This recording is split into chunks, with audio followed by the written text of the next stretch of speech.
Switzerland, the best place to change looted gold into hard currency, was about to play a vital and highly controversial role. Switzerland took pride in its long history of neutrality. It used this position to enhance its international reputation as a safe haven for foreign money. Its banks flourished on an image of rigorous security, discreet privacy, and honest dealing. But during the Second World War, this image masked a dreadful secret that began to cast a dark shadow over its supposed neutrality and reputation for fair trading. The Swiss claimed they stood apart from Nazi Germany in the 1940s, but in fact, their banking system had been massively misused by the Third Reich. Offshore bank accounts and tax evasion. It's a sore spot between the U.S. and Switzerland. You know it very well, these troubles with UBS and with Credit Suisse, with the American banks. For them was not so easy just to say, okay, we shall remove the banking secret. The Swiss bank had about 22,000 accounts totaling more than $12 billion. Including things stolen by the Nazis. The UBS, the HSBC, and their affiliates were required to pay hundreds of millions of dollars in restitutions and penalties for unsavory business practices. So far, it's provided only 238 names, or just about 1% of the total, to U.S. authorities. Should Switzerland give in to Europe's demands, a move that would be completely out of character? Or should the Swiss follow their long tradition of saying no to outside interference? In 2013, the Swiss Criminal Court brought forth the biggest case in the history of the Swiss judicial system. This approach consisted of widespread witch hunt prosecutions, with the most unlikely of scapegoats, Jacques de Groot. Was executive director of the International Monetary Fund and the World Bank. Now, had the Swiss authorities found an actual crime, or was this merely some sort of image campaign to protect the Swiss banking industry from deepening investigations from abroad? Jacques de Groot worked for the American company Appian Group, which had major investments such as Euro Disney, Citicorp, coal mines, and massive real estate ventures in France. The level of manipulation regarding this is really unbelievable. Also listed as employees on their board of advisors, former President George Bush and Lawrence Eagleburger. President Bush came certainly, and he had in front of his name, former President, the United States of America. Mr. Eagleburger was very actively involved. Despite all this, Appian has been labeled a shell company by the Swiss authorities. Doesn't sound like a shell company to me. Officials discovered some evidence was missing. With the undisputable facts surrounding this case, it is a legal mystery as to how the proceedings continue.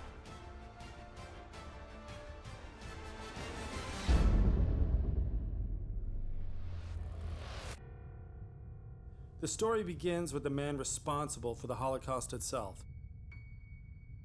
Adolf Hitler's crusade to make Germany the predominant nation in the world necessitated robbery on a massive scale. He had no qualms about stealing from neighboring countries, emptying their national banks, and impounding state art collections. Hitler was fanatical about art. A failed painter himself, he intended to build the finest galleries in Europe, each stocked with stolen treasures, the very finest works from French, Dutch, and Russian collections. He desperately needed money, and huge amounts of it, to create a new army, navy, and air force. The Nazis' first major act of treachery was to turn on their own people. Hitler demonized German Jews, blaming them for the country's defeat in the First World War, despite the fact that Jews had fought alongside Aryan Germans throughout it. Switzerland was one of the most popular destinations for Jewish businessmen looking to hide funds from Nazi crusaders. Swiss banks were famous for their watertight security and strict rules of discretion. The immigrants expected to retrieve their fortunes after Nazi oppression ended, or so they fondly hoped, but instead conditions in Germany under the Nazis deteriorated rapidly. During the 1930s, concentration camps were open to accommodate all political opponents to Hitler. From 1942 onwards, some of the concentration camps became death camps for the systematic murder of Jews. Upon arrival at the camp, each person was stripped of everything. The valuables not removed from the living were later stripped from the dead. The gold was melted down into bars and dispatched to SS vaults. Many of these gold bars ended up in Swiss banks where they lay hidden for years. The road to world conflict had been laid, and it was paved with stolen gold. The Nazi conquest of Europe had resulted in the most massive shift of money in world history. It is no wonder that Switzerland is by some denoted as far from innocent and even complicit in some of the most heinous crimes of the Nazi regime, even though historians mostly refused all of these allegations. But even as the war turned against Hitler, the Swiss continued to prosper because many Nazis fearing Allied retribution deposited their ill-gotten gains into Swiss bank accounts. By the autumn of 1943, the steady flow of looted gold and the secret bank accounts in Switzerland grew into a flood. Under the cover of Swiss secrecy laws, the Nazis shipped over $6 billion in assets to Switzerland between 1938 and 1945. Only in the 1990s, decades after the accounts were treated as dormant, the Swiss banks finally settled up their accounts with the surviving families of the Holocaust victims. Even though remunerations were made, the allegations about the Swiss profiting from the alliance with Hitler live on today. If anyone tried to manipulate the Swiss banking system, it was Hitler and his companions. Germany was not alone in manipulating the Swiss secret banking system. Sani Abacha, president of Nigeria from 1993 to 1998, was guilty of widespread human rights abuses and money laundering during his time in power. During Abacha's regime, he and his family reportedly stole over $5 billion in cash from the country's coffers and hid these funds in Swiss bank accounts. In 2004, Abacha was listed as the fourth most corrupt leader in history. Only recently, the Swiss were forced to give back to Nigeria the looted funds, nearly 17 years since Abacha's death. It is also known that Saddam Hussein hid money in Swiss bank accounts for over 20 years. By the end of his rule, he had managed to smuggle over $2 billion in cash, gold, and platinum to Switzerland. According to the book Swiss Whitewasher by Jeffrey Robinson, the dictator easily transferred all these funds to Syrian and Lebanese banks. It is not a secret that the Swiss have been safely harboring the illegal assets of murderous dictators and such criminals as Pablo Escobar and the Italian and Russian organized crime families for decades.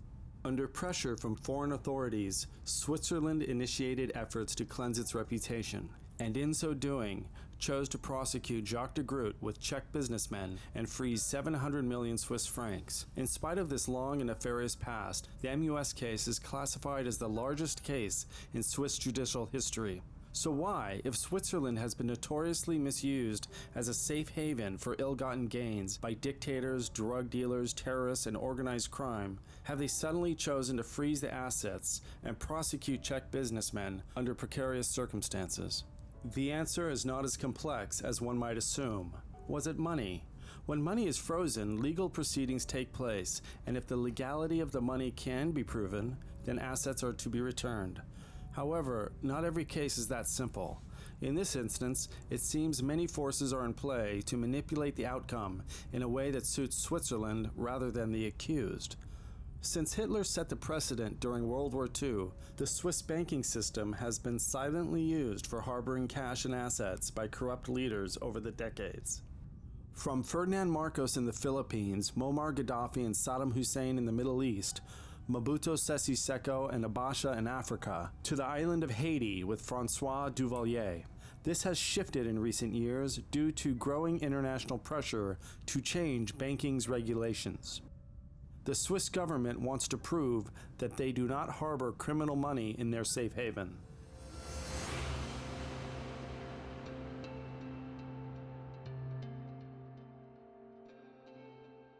General Secretary Gorbachev, if you seek peace, if you seek prosperity for the Soviet Union and Eastern Europe, if you seek liberalization, come here to this gate. Mr. Gorbachev, open this gate.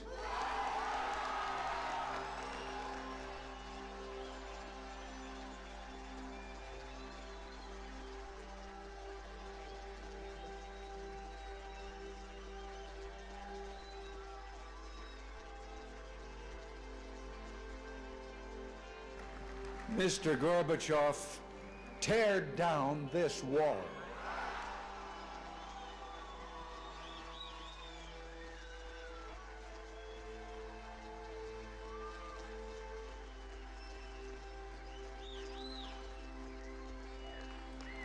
I understand the fear of war and the pain of division that afflict this continent, and I pledge to you my country's efforts to help overcome these burdens. After the Second World War, many countries in Eastern Europe became part of the Stalin regime. In 1989, governments and state capitalism were ending all over Europe. Czechoslovakians peacefully deposed their government during the Velvet Revolution, which changed the country from a planned economy, where the state seeks to control what is produced and how resources are distributed and used, to a market economy, where production decisions are made by private citizens and business owners. In this market economy, the Czech Republic used a system of voucher privatization. A new world economic order was created after the Second World War by establishing the World Bank and the IMF.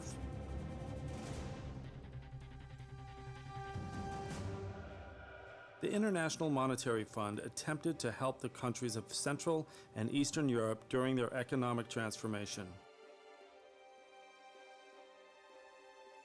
The IMF's influence on the privatization process in the Czech Republic was significant. At the urging of the IMF, the privatization process was completed fast. The countries were very differently prepared to step over to a market system. And I would like to take two extremes, the Soviet Union itself and the Czech Republic and Hungary on the other side. Some countries knew perfectly well that they had the wrong system, to use simple language, but correct language, that the system was inefficient, that they could live much better if they had competition and companies and things like that. That knowledge was clear in one country, clearer than anywhere else in Czechoslovakia. In the period between 1973 and 1994, Jacques de Groot was the director of the International Monetary Fund, and in the period between 1973 and 1991, he was the CEO of the World Bank. Traces of de Groot's career can be found not only in Belgium, Switzerland, the Democratic Republic of the Congo, and Rwanda, but in many of the foreign Eastern Bloc countries, including the Czech Republic. During the last years of his mandate at the World Bank and IMF, de Groot was particularly active in putting in place shock doctrine policies in the countries that had just left the Soviet bloc. This was the case in Czechoslovakia until the creation of the Czech Republic and Slovakia in 1993, both of which were members of the group presided over by Belgium at the IMF and World Bank. Jacques de Groot personifies the symbol of the IMF and World Bank in the 1970s and 80s. After his time at the World Bank and the IMF, de Groot began working with Stephen Norris. Steve Norris is one of the founders of the Carlyle Group with Mr. Bernstein. The Carlyle Group is a prominent American global asset management firm specializing in private equity based in Washington, D.C. As one of the largest alternative investment firms in the world, the Carlyle Group operates in 4 business areas: corporate private equity, real assets, global market strategies, and investment solutions. According to a 2015 ranking based on capital raised over the last 5 years, Carlyle was ranked number 1 as the largest private equity firm in the world. De Groot began working with Stephen Norris, the co-founder of the investment group Carlyle Group. The Carlyle Group was extraordinarily successful, but in the beginning partly thanks to Steve Norris, who afterwards resigned from the group. But he did something that is now described in many history books on financial history. He succeeded in recapitalizing the most important bank, Citibank, the Citicorp Group, which was at the time the largest bank in the world, in fact. And for the reasons you might remember, the bank ran into serious difficulties and was close to some kind of bankruptcy almost. And he succeeded in a period of 10 days to recapitalize with the assistance mainly of the Saudi royal family, and more specifically Prince Al-Walid. But I was also impressed by the fact that from the beginning he appeared to me as a risk taker. Some of his colleagues, especially the non-American colleagues, would call him a cowboy because he had that charm, that rapidity, as it were, shooting quickly at something. He did it very well, but also taking all the time risks, and that was also, of course, his problem after a short while. De Groot became president of one of Norris's companies, the Appian Group. When Stephen Norris created the Appian Group, he hired Lawrence Eagleburger and former President George Bush as advisors to the company. Mr. Eagleburger was very actively involved, and he probably managed then to have other people coming in. President Bush came certainly after once or twice to meetings, and he had in front of his name, former President, the United States of America. De Groot has been accused of using the Appian Group as a shell to effect illegal purchases of stock in MUS, disguising the true identity of the buyers, who were not the Appian Group but the check managers of MUS. We went back a decade to better understand the situation in the Swiss justice system. We went to Bern, capital city of Switzerland, where we met Benny Gaffner, a senior parliament correspondent who works for Basler Zeitung, a well-established Swiss newspaper. He described for us some of the most significant cases that aroused suspicion, cases that questioned whether motivations of former federal Swiss prosecutors was justice or rather personal glory. But we had problems. We have problems with two attorneys, with two prosecutors who made big mistakes. The federal public prosecutor came and wanted to prove that we have many criminals who we are now going to sentence. The infamous Hells Angels, we all know them, but perhaps not as well as some of the Swiss judges or prosecutors. Hundreds of hours of wiretaps and investigative casework resulted in an unprecedented sting operation that led to the April 2004 bust of the headquarters of the Hells Angels Club in Zurich. However, in December 2011, the Swiss federal criminal courts dismissed the case due to insufficient evidence, bringing shame to the Swiss prosecutors as no evidence was provided to prove that the Hells Angels were involved in organized crime. Ganz gravierender Fall, 8,000. This was a very serious case. 8,000 hours of taping protocol, for example, a badly translated huge amount of files and investigation documents, and in the end, they were facing court and were accused. Und wurden angeklagt, and finally there was nothing. The court decided there was nothing wrong, and they are free now. They are still in the streets. You can visit them in Zurich. They are nice guys, and we have never had problems with them. They had very good lawyers, and nothing was left in the end, except that one beat the other one over the head and had a few more grams of marijuana on him than allowed. But the main charges of being a criminal organization and drug trafficking collapsed like a souffle taken out of the oven.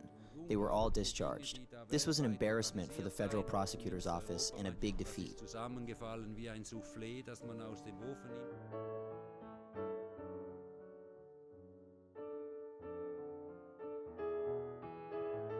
And this was far from being the only case where Swiss prosecutors acted irresponsibly. Oskar Hollenweger, a respected private banker, was erroneously accused of laundering drug money for the Colombian cartels. This was the biggest fiasco of the federal prosecutor's office. In 2011, 8 years after he was arrested, the federal criminal court announced that the investigation of him was unlawful from its very beginning, but his reputation was severely decimated. In the case of the Swiss private banker, he was illegally attacked by a professional, let me say. It was the sentence of drug crime from Colombia, and he was hired to keep the Swiss private banker under surveillance. And it had to be proven to him, oh, he's taking black money from drugs, and helps them launder it. Eventually, after years, when his existence had been ruined, his company was destroyed by the state power, by the federal prosecutor's office, and he could no longer do business. And eventually, he was discharged of every and all accusations. Today, we no longer say this is the Hollenweger case. This was the name of this private banker. So it was the Rochescher case of the Swiss Federal Prosecutor's Office, a kind of dig at the cowboys in judges' suits. or in investigator suits. They had put Hollenwegger under surveillance in an attempt to find involvement in the illegal laundering of drug money. This ruined his reputation. The last case these two infamous Swiss prosecutors, Valentin Rosketcher and Erwin Baylor, started to work on was the MUS case, and they implemented the same methods of unfair practices and creative interpretations of the truth. In the MUS case, they saw a personal opportunity to save their names.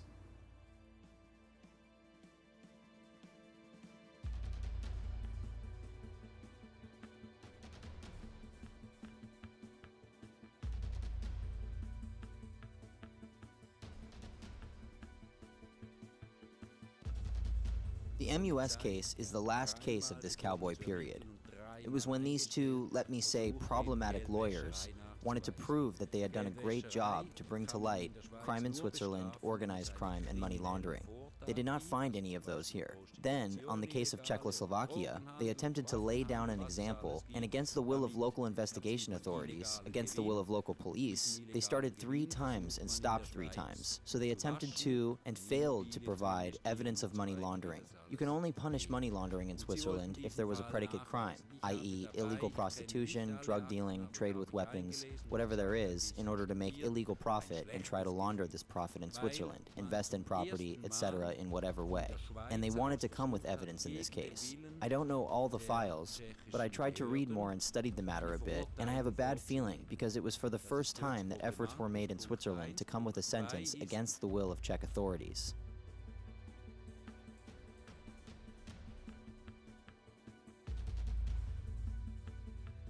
This thing is very problematic from the Swiss perspective, because the investigation was taking place against the will of Czechoslovak authorities. The authorities stopped their investigation 3 times, and our police people went there and said, yes, something really bad happened here.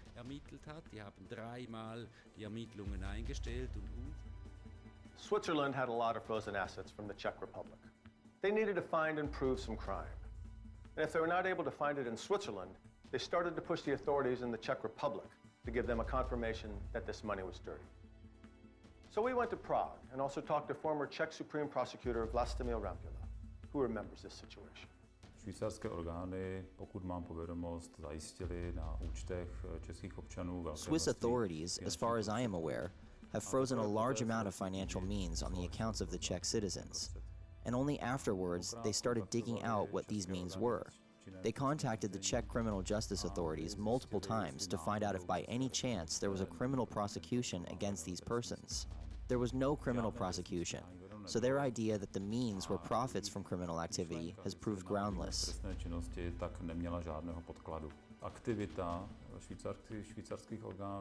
The activity of Swiss authorities gained importance when the Swiss ambassador started contacting the Czech authorities, the Ministry of Foreign Affairs, Ministry of Justice, the Supreme State Prosecutor, to inform them that there was a problem, because they have frozen some funds and no one from the Czech Republic claims them. It is inconceivable in our country that a Minister of Justice would come in front of the camera and say, look, these guys did this and that, but it is still under investigation. We have a big difference in Switzerland. The police, the judicial apparatus, is completely independent of politics, and the Minister of Justice cannot tell the judge or the prosecutor what they are supposed to do.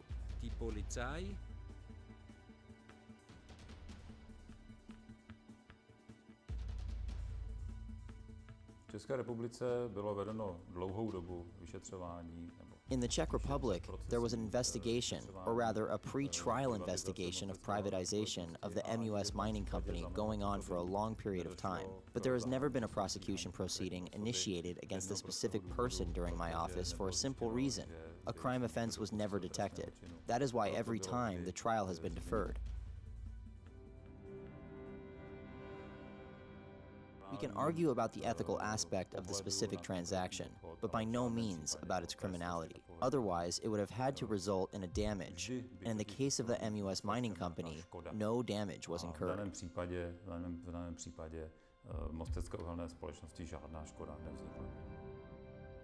Damage. A strong word that this case is all about. There had been some transactions in the past that, according to Swiss authorities, caused the damage. But who is the damaged party? Is that the Czech Republic? Or was it the company, after siphoning hundreds of millions of dollars to Switzerland by its managers? Believe it or not, the damaged party will probably stay Switzerland. The very last part of the judgment contains the concrete information about what will happen with all assets frozen in this MUS case on Swiss bank accounts. Even though the court said that the Czech Republic was damaged, the concrete amount would be very difficult to count. Therefore, all frozen assets will be confiscated by the Swiss Treasury. And the Czech Republic? Sorry, you should have decided to cooperate sooner. Now it's too late.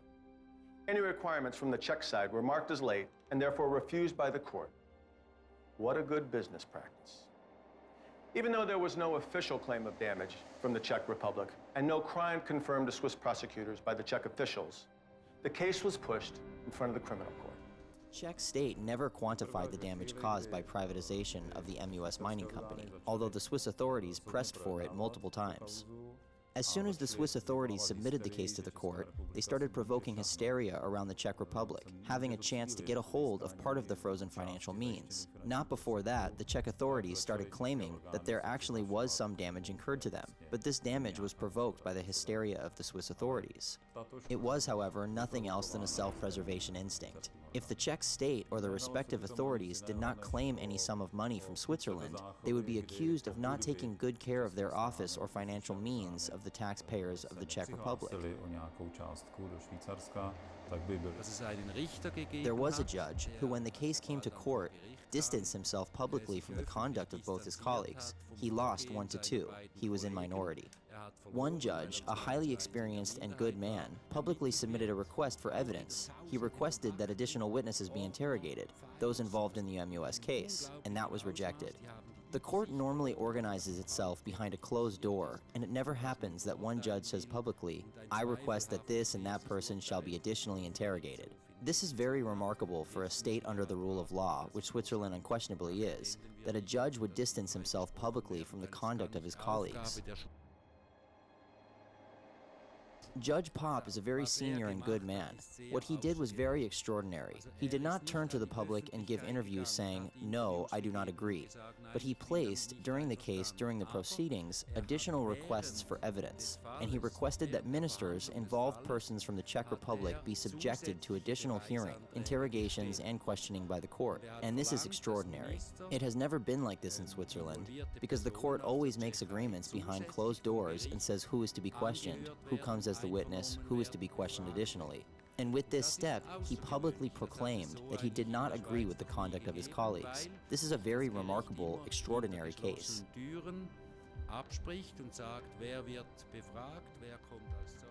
Konstrukce, které jsou obsaženy v tomto rozsudku, velmi připomínají. The constructions contained in this judgment are very reminiscent of those purpose-built constructions the Swiss prosecutors were coming up with during the investigation. It is making every effort to carry the case through, the case in which considerable financial means were frozen, and more or less to create an alibi that those means were frozen for a good reason. Otherwise, the Swiss Public Prosecutor's Office is threatened with a big fiasco because the financial means could not be used for a long time, and there would have to be a compensation of great damage.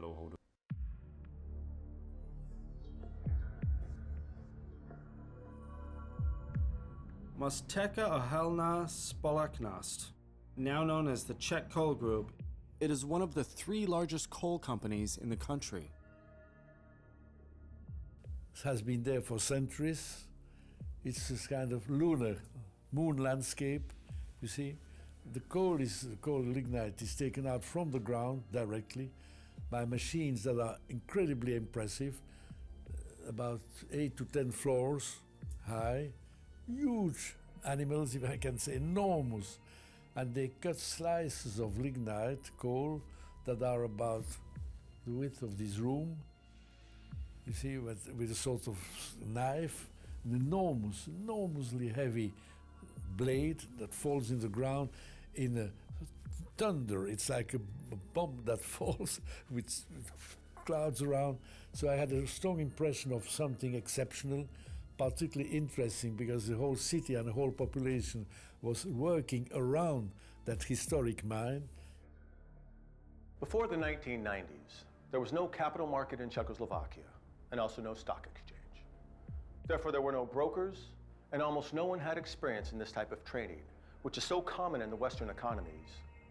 And on top of that, Wall Street had been used as a symbol of Western decadence in this part of the world by the Soviet propaganda. After the communist economy collapsed in Eastern Europe, it was necessary to distribute all of the state-owned property to the citizens. Millions of shares of the state-owned companies were sold to the Czech people for pennies on the dollar for over 18 years. They had built the base of the future financial and capital markets in Czechoslovakia. This fact created a unique window of opportunity for new brokerage firms that were established under the new liberal economical regime, which fully accepted the conditions of the free market without any restrictions. Peter Kraus and Marek Chmielya, who are now among the group of Czech entrepreneurs sentenced to jail in Switzerland, ran a major Czech brokerage company called Newton. As young businessmen and new brokers, they tried to use this opportunity in the fragmented market to make profitable business deals.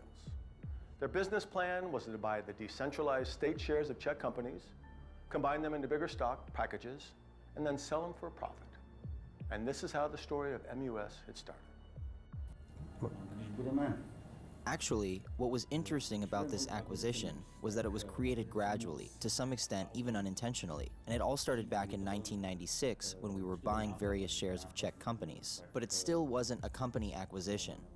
It was our analyst's idea. MUS was a typical kind of company that we would look at. Our analysts evaluated this company as one that was undervalued. That means that its value, or price for which it was traded on the market, didn't match its real value. But at the same time, it is necessary to say that the company wasn't in good condition, because it was listed as a phase-out, which means according to the plans of Czech government, the company was supposed to be terminated. The Czech government supported nuclear energy, and all lignite mining was supposed to be terminated, shut down, in a relatively short time. During this time, it was typical that blocks of shares of companies were fragmented. This was another reason for their low value, a value that didn't match their real potential value of the company. If these blocks of shares were consolidated, then the new owners of the consolidated blocks of shares had the right to control the course of the company. It was an important time for the entire Czech country, for the entire Czechoslovakian economy. So when I sum it up, it was a risky operation, because the companies in question, the undervalued companies, were not managed well. Collecting shares was only the first part of the deal. The second was to find a buyer.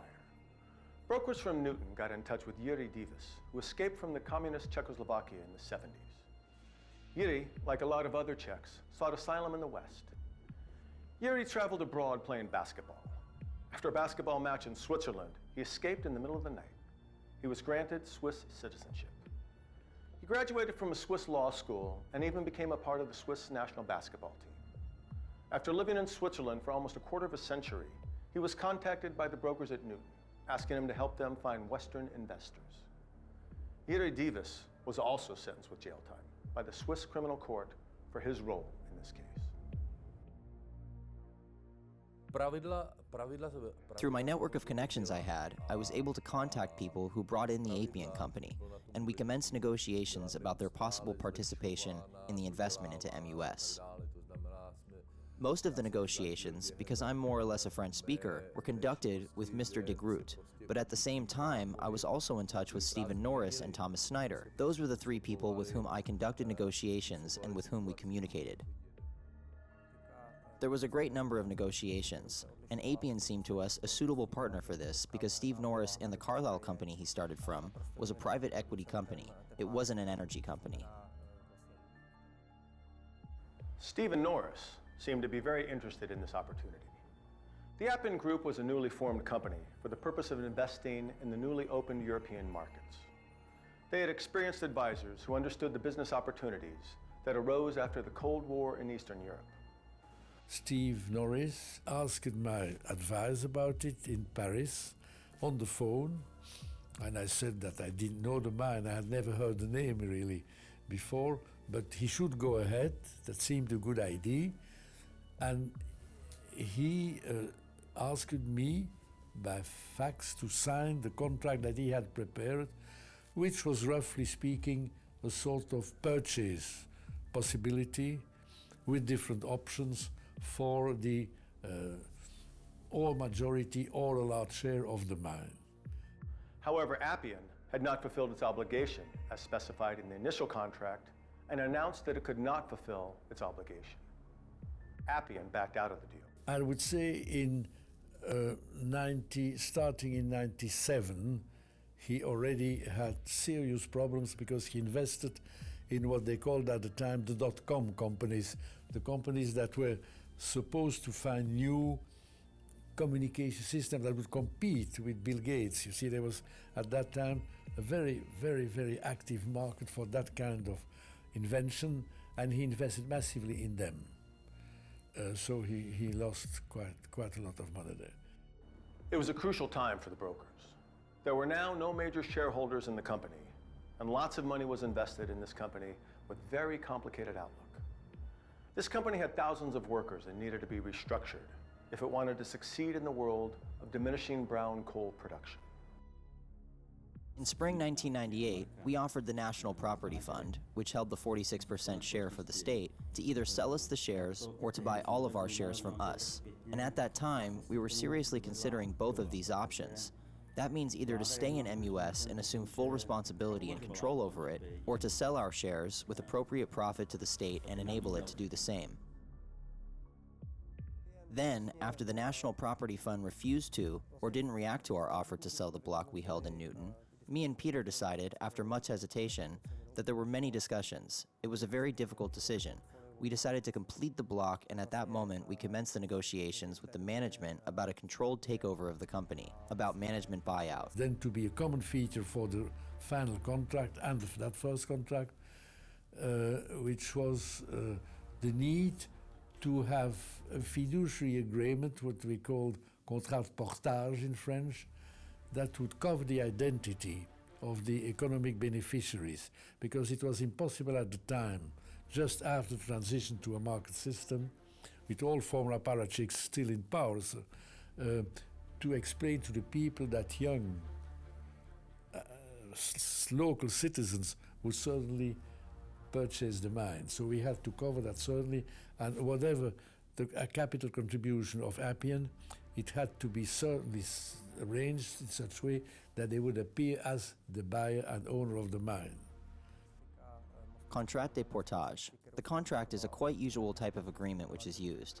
It is no abnormal agreement, and the type of agreement, or the relationship established by this agreement, was a relationship that was agreed with Stephen Norris, after Stephen Norris withdrew from the purchase of the MUS share block. And of course, for both parties, it was a situation. It was a certain way out, because for Steve Norris, it meant a certain profit, and the agreement also contained an option for Appian to obtain in the future not an insignificant stake in the MUS share capital. The Swiss criminal courts did not interpret the true spirit and meaning of the contrat de portage. The judgment was uncompromising. Davis, Kraus, and Chamilia were accused with betraying the Czech government in spite of the fact that the government had not disclosed the identity of the buyer at all.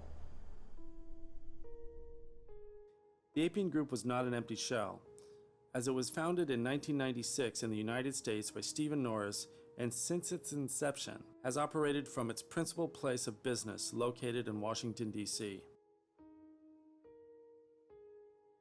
In 1998, Appian entered the Czech Republic through the acquisition of the majority interest in MUS. In 1999, Mr. Stephen Norris handed over the chairmanship of the company to Jacques de Groot, former executive director of the World Bank and the IMF. First of all, was there a swindle in the fact of using a fiduciary agreement, contrat de portage? We have already discussed that. Certainly not. It's a normal practice that was justified fully for political and environmental reasons, psychological reasons, which would have made it impossible to follow another formula successfully. So that is one aspect. There was no swindling that. Then the other aspect, which is at this very center of the Swiss case, is that the Appian Switzerland, then, having taken the name over from Mr. Norris, negotiated with the Czech government the purchase of the minority in the capital that still belonged to the government, which is something around 48%. And there the accusation is that the price that was paid for it by Invest Energy was much too low, and that therefore there was some harm to the interests of the government and certainly also of the economy in general and perhaps of the company itself. The Swiss prosecutors, and later the Federal Criminal Court in Bellinzona, said the crime committed by Jacques de Groot and 6 Czech businessmen was a crime of fraud and deceiving the Czech government. The Czech government was listed as the injured party by the Swiss court, even though the Czech government never claimed any damages. According to the Swiss authorities, the price that was paid for the company was too low. But how can anyone measure the price if there is no other bidder? Also, the government sold their minority share of the company for a very low offered price. Even though they could have refused this offer, no one forced them to accept the offer. So in August 1999, the Czech government sold over 46% of MUS to a company represented by Jacques de Groot for approximately $20 million. 6 years later, the new owners sold this company for almost $700 million. These monies were immediately frozen by the Swiss authorities. When we first started our visits to Switzerland and had meetings with various Swiss bankers, they were all very friendly and cordial, advised us as to how to proceed, but naturally they were evaluating us if we were perhaps laundering dirty money, whether as spies of the erstwhile Czechoslovakian Socialist Republic or connected with some sort of organized crime. All of this the Credit Suisse Bank did to verify our background, and when we later found out that Switzerland marked us as people who launder dirty money, we could not believe it. Antonin Kolicek is the most important person in the MUS case. He's a Czech billionaire who earned his money from the brown coal production. According to the Swiss authorities, he should go to jail for fraud, breach of trust, and money laundering. In the first ruling, the criminal court ordered him to pay the fine in the incredible amount of $385 million for his role in the supposed conspiracy during the years of 1999 and 2006. Kolicek is a practicing Buddhist, a personal friend of Tibetan exile leader Dalai Lama, and first non-communist Czech president Václav Havel. Not even in my dreams did it occur to me that Swiss could start such an extensive process, which at this time has lasted longer than 10 years, and in which, according to me, the issue is money. To this day, it is not clear to me what was the background of the play, and to this day it is not clear to me why Swiss chose this path, because on the one hand, it's getting our money, but on the other hand, they are undermining their own reputation with people who would contemplate depositing money in Swiss banks. But let's get back to 1999, to the Czech Republic, to the time when the MUS company was sold by the government. It might seem unbelievable that the value of one company could skyrocket as it did with the MUS. We had the opportunity to talk to Mr. Peter Pöckner, who gave us some important insight on this. Peter Pöckner has for many years dealt in commodities, mainly coal, electricity, and gas. In the 90s, he was one of the best paid managers from the Czech Republic. In 1998, he founded the company Carbo Union Group. Its main activity was exporting the coal from all 3 major Czech brown coal companies. According to the Forbes magazine, the Carbo Union Group now has an annual revenue of over $500 million, and Peter Pöckner is one of the 30 richest Czech businessmen, to explain the important facts that are necessary for understanding the situation of the brown coal industry in the post-communist Czech Republic. Czech brown coal production was totally restricted in the beginning of 90s. 1990 was 100 million tons of brown coal. It was necessary to restrict it and to create a new structure which will be more efficient, more economical. And suddenly, Koláček came and he tried to transfer this MUS, because MUS was the biggest one, to transfer this company under new conditions, under the market conditions, because he realized that if he fails, then the company fails. There's an audio tape that exists of the official night session of the Board of Ministers from July 1999, when they were deciding whether they sell the mine or not. We can later be accused that we sell the company too cheaply. That is a fact, by the way, if we consider the original capital of the company and also its scale of the investment funds. But on the other hand, we see a market price of the shares of MUS, which is really low at the moment, and also the situation in the company is not good. There are several reasons why we can expect a decrease of the MUS shares on the market. It is known generally that brown coal demand is diminishing, and also that this becomes most evident in the case of MUS.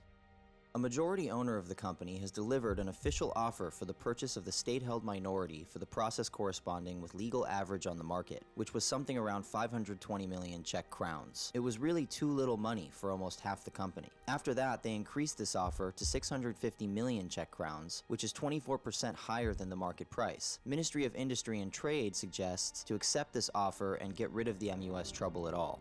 The Czech government approved the sale of 46.29% minority in MUS with one voice that night. This part of their session took about 23 minutes and was recorded. The audio tape is available and has been part of the Czech police file. There's no single word about the identity of the buyer. The only criterion is the offered price and also the fact that there is no other bidder. But what happened then? The Czech government decided to sell their shares to the only buyer willing to buy them at the time, rather than taking the chance of holding them for fear that the value of the shares would decrease over time. So they sold their shares to Appian Group, who was represented by Jacques de Groot. We already know the details about contract de portage. So at the time the government sold its shares to Appian, it was controlled by the managers of the mine, led by Antonin Kolacek and two Newton brokers, Marek Chmielya and Peter Kraus. After several discussions with the Czech government, Stephen Norris announced that he could not provide the financing that he had pledged to buy the company's shares. Now the brokers had to find a quick solution to this problem. On the other hand, the management of the mine had to find a solution that would save the mine now that demand for brown coal was decreasing more and more.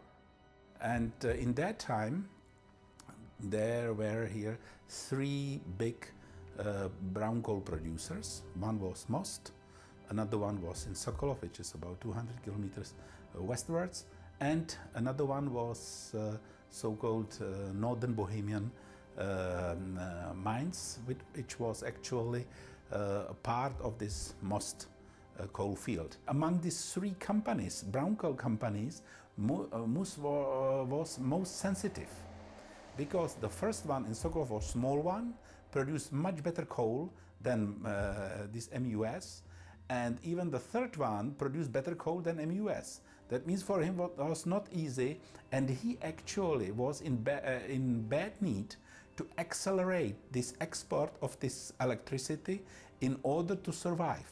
All three brown coal producers were threatened by the decline of coal extraction and put new blocks of the Temelin nuclear power plant into operation. Even the government realized the situation was potentially disastrous. It was Kolacek, together with representatives from other two brown coal producers and the state energy company CEZ, who found a solution. And these three companies scared and decided and said, okay, what we can do? There is just only one solution, because brown coal, you can't export it in the larger scale, because the transport costs are very high. The share of the transport costs of the whole price is 35 up to 40%, which is very high one.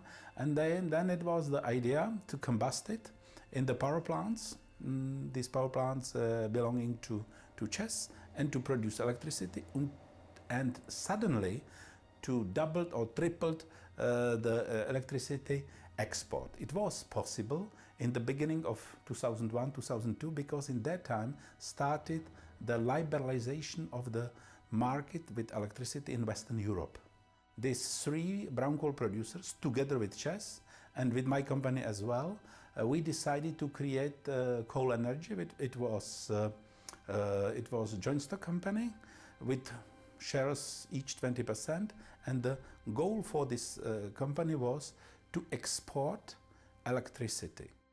As the European Bank for Reconstruction and Development report from 2010 states, the Czech Republic became permanently, per capita, the biggest exporter of electric power in the world. The turning point in exports led to an increase in demand for coal from the dominant customer, CEZ. It helped the coal producers, brown coal producers in Czech Republic, to avoid further increase of unemployment rate. Mr. Koláček from JUS, he was, let's say, pushing this forward as well, because the most sensitive on the unemployment rate would be this company Mus, and he was their chief executive officer.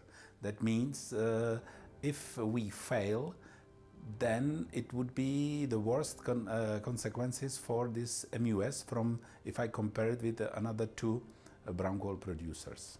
I think that he made a huge work in order to secure this company and to bring this company over this bridge into the better position and into the better shape. And in that respect, he didn't fail. He was successful. There is a question of how diligent the Swiss prosecutors researched these facts. It is obvious that the value of the company in 1999 could not be compared with the value of the company in 2006, when Kolicek sold all the shares to a new owner.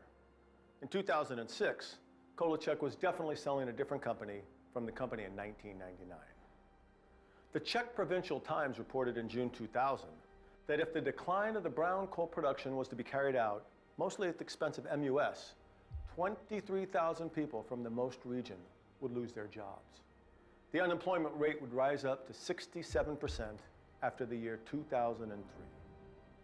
Antonin Kolicek has been found guilty of fraud, money laundering, breach of trust, and nearly $400 million in fines. Antonin should spend almost 5 years in jail for what he did between 1999 and 2006. Switzerland has finally found its victim to show that they are fighting money laundering and criminal practices. So what had Kolicek done wrong? We found a path on how to provide electric energy to the whole Czech Republic and to the western regions and eastern regions. We succeeded at this and stabilized the entire energy market in the Czech Republic. We succeeded in stabilizing the life of us all.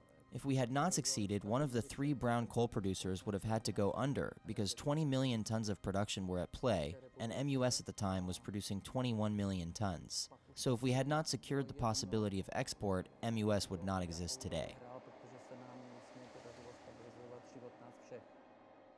The whole process with the MMF ex-director and Czech coal barons resembled an inquisition.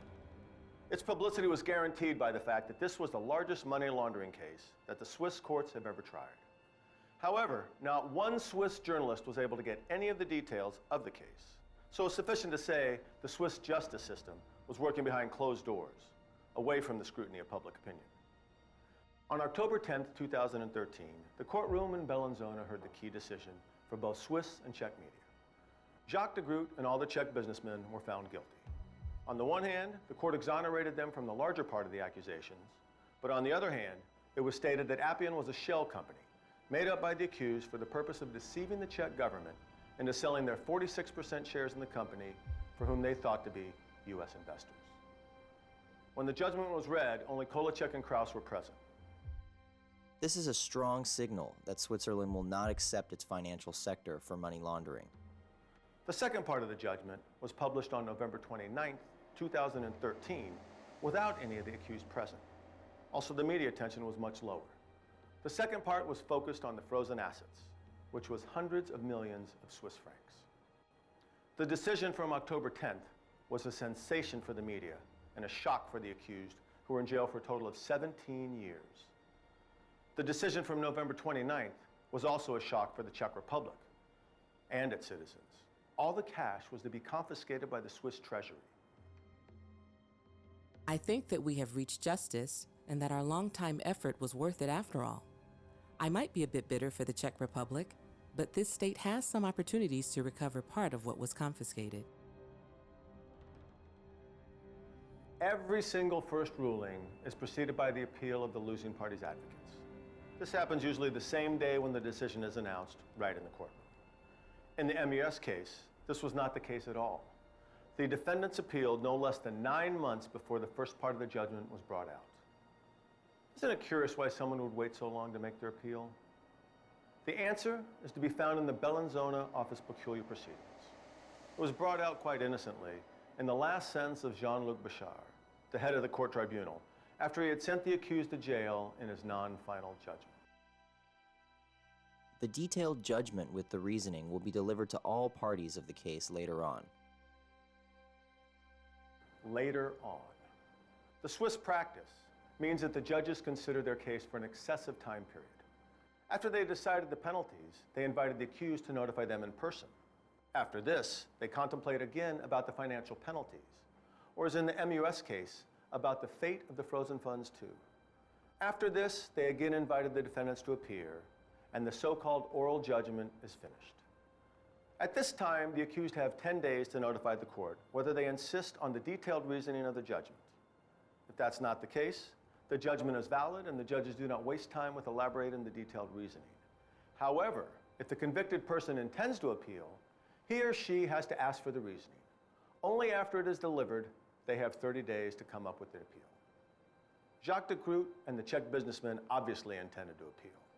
So they asked the court to provide the detailed reasoning why they were sent to jail and why Switzerland claimed hundreds of millions of francs that were seized from accounts 10 years ago. It was clear that the judgment would be extensive. The attorneys of the accused didn't want to risk confusion, as almost none of their clients were able to speak French. So they asked the court to deliver the judgment in their native language. We asked the court to deliver the judgment in a Czech language, as most of the accused who are competent to react to it do not speak French. In the Czech Republic, it is a matter of the course to provide the judgment in translation. The Swiss court ruled the pledge off the table.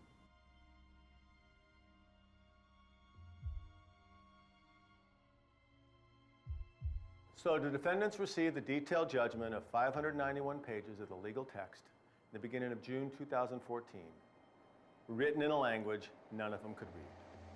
Nonetheless, the 30-day deadline was still enforced. The proper appeal to the higher instance court will be an utmost challenge, given the extent of the text and the tight deadline. Even with a team of qualified lawyers, this will take weeks to go through the pages. The timing inconsistencies are relentless, and the discrimination, in effect, is very unjust. Peter Kraus, one of the accused, had published a text in that time in which he elaborated on the so-called ratio of the Swiss justice. At this moment, already a few hours have passed from my 30-day deadline provided by the Swiss law for me to appeal. The only thing I can do is to keep waiting until the translation is done. If everything goes well, I will be able, sometime about 7 days since the start of the deadline, to start working on the appeal itself. I have to finish it in 14 days so that it can be translated back into French. This is 30 days versus 330 days. The ratio of justice makes 0.09. The same stage, persons, and cast, only different rules. Somebody has nearly a year, the other is allowed less than a month. But the question comes to mind, who would really care if the judgment preparation took 9 months instead of 8 in order to translate the judgment into Czech? We've looked into a document that Jacques de Groot and the Czech businessmen were able to produce in the 1-month deadline. We went through their appeal, keeping in mind that this is a biased document in which we still find facts that contradict the ruling and also point to the unbalanced approach. The file itself was enormous, of about 150,000 pages. However, nearly all the documents were written in Czech, but not all of them were translated into French. The defendants complained about this fact.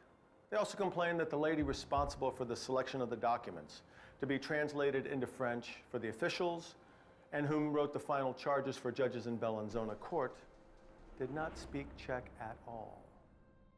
For me, the selectivity in choosing the evidence was an absolutely incomprehensible process by the prosecution, when the prosecution chose the evidence based on recommendation of a Polish-speaking prosecution employee.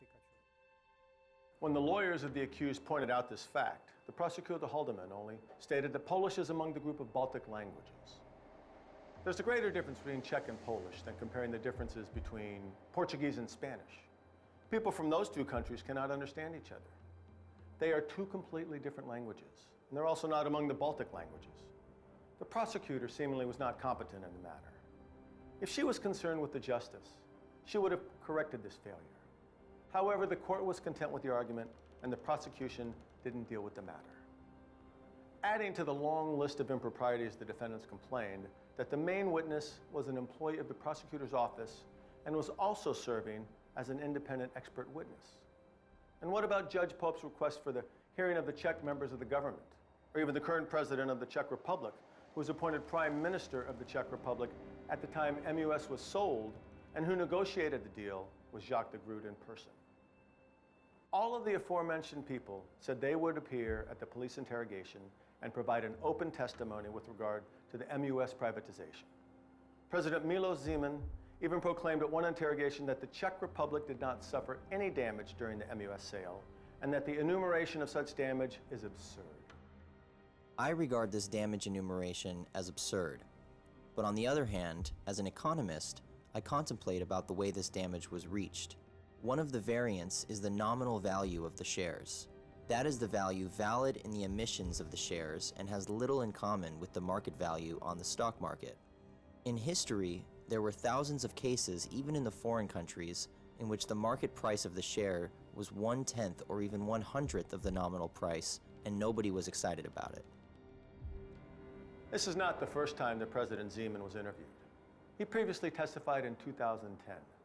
At the time, he was even more adamant that there were no damages incurred by the country he represented as the chief executive. His answer could not have been more clear. No damages. If I was to speculate, I would say that the damage could also be the profit not realized, so that if the price was higher, it would be more pleasant. But as I tried to explain several times, we would need another candidate to get it. From my point of view, there was no damage. Even though the president of the country repeatedly said there were no damages, 2 of the 3 judges decided he was wrong. Appian was a shell. Its purpose was to cover the identity of the real buyers of MUS. And this was how the Czech Republic incurred damages, at least according to the opinion of the court. The Czech Republic investigated and dropped this case 3 times, always citing there were no damages and there was no crime. For years, the Czech Republic was not willing to take part in this trial in Switzerland. Only until recently, under huge political pressure and the hopes of sharing in the enormous cash settlement, did they try to join the Swiss case. Unfortunately, the Czech Republic's hopes of sharing the settlement were crushed when the Swiss courts denied all claims by the Czech Republic with regard to the frozen assets, which is incomprehensible since the money originally belonged to the Czech citizens. The Czech people may disagree on whether or not a crime was committed, but they are absolutely sure that the money should not disappear into the treasury of Switzerland. In this case, it seems to me that the crime is in the motive of the prosecutors, not of the defendants.